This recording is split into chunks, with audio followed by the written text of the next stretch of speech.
Panahon na naman ng tag-ulan at sunod-sunod na rin ang bagyo at iba pang mga kalamidad. Mahalagang handa tayo sa oras ng peligro, lalo na ang ating mga kababayan na senior citizens at may mga kapansanan. Panoorin po natin ito.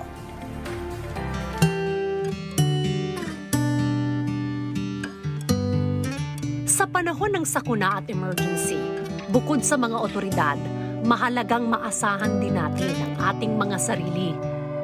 Pero paano na lamang ang mga may kapansanan at mga nakatatanda nating mahal sa buhay? Paano nila mapoprotektahan ang kanilang mga sarili laban sa iba't ibang kalamidad?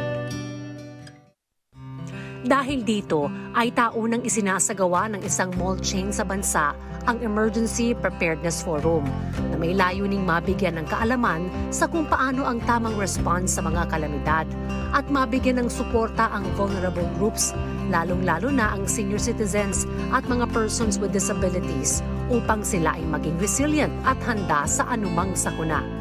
Dito, pinakita ng VBOX, ano ba yung mga sanhi ng mga lindol at yung aming ibang mga panauhin na speakers naman ipinakita rito kung paano makakapaghanda sa mga sakuna katulad ng lindol, pagbaha or typhoon at paano mailigtas ang kanilang mga sarili na nakafocus sa mga may kapansanan at sa mga nakatatanda kung sila man ay maiwanan mag-isa sa kanilang tinutuluyan.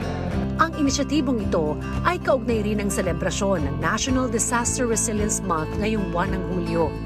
Nakiisa dito ang ilang ahensya ng pamahalaan, kabilang na ang National Commission of Senior Citizens, National Council for Disability Affairs, MMDA, DSWD, Pag-asa, FIVOX at Office of the Civil Defense and National Disaster Risk Reduction and Management Council. Tinatayang mga nasa 600 senior citizens at persons with disabilities ang dumalo sa nasabing forum at nabigyan ng emergency packs na naglalaman ng mga emergency tools. Napakahalaga po ito lalong-lalo na sa aming mga senior citizen kasi ang mga senior citizen nasa bahay lang, di ba? Karaniwan. Kaya sabi ko nga sa amin, sa mga officer, maging active tayo.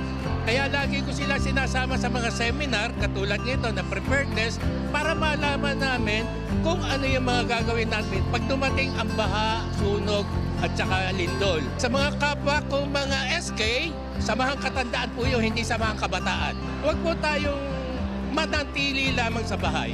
Kailangan maging aware tayo sa ating kapaligiran. Nasa gano'n, kung darating po yung mga ganitong calamity, alam na natin na ating gagawin.